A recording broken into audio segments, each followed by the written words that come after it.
downturn over a period, the decline in activity, and then the upturn would be a bit more, if you look at a graph, more of a spike, if you like, back up in activity. But this time it's more like a plateau. It's a very slow increase in activity. So yeah, it's taken quite a while longer to recover this time.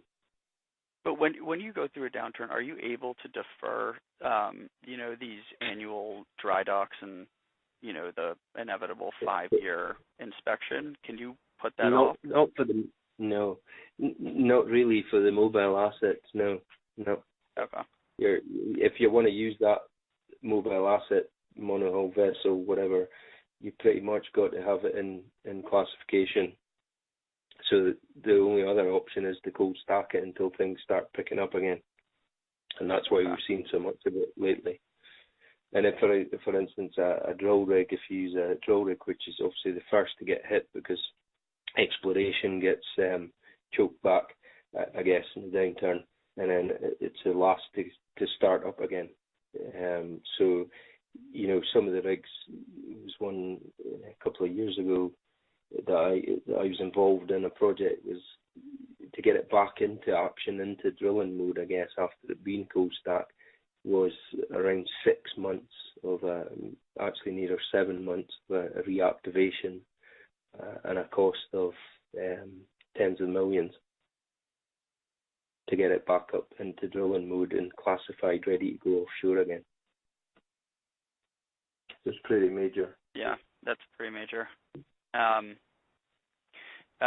Damien or Alex, do you guys have any other specific questions? I think we still have some more on the diligence list, but I want to, Yeah, I just had a few things. So, yeah, I was curious. Are you familiar with some of the offshore production that's going on in South America, like Brazil specifically?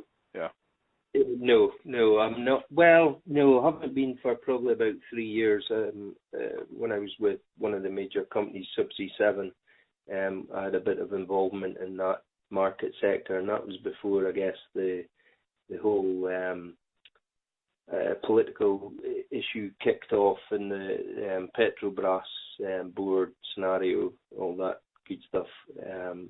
So yeah, times were okay then, but very difficult. We'd quite a lot of assets and people in there, but very difficult to get our cash out of the country, to be honest.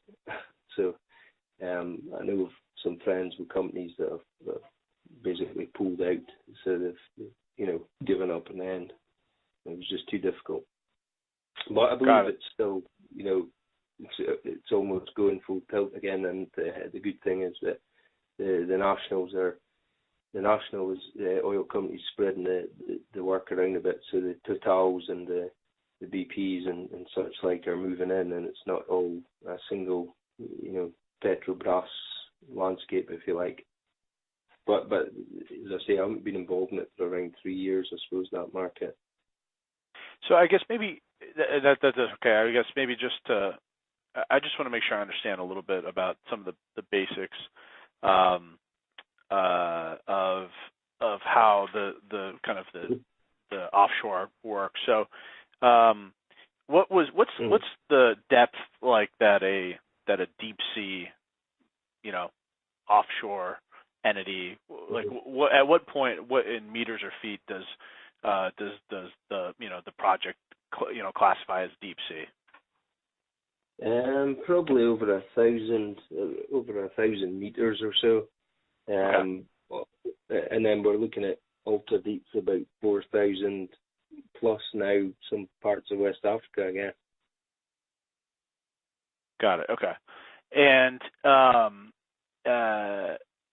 so in the deep sea, so not the ultra deep sea, but the deep sea types of production.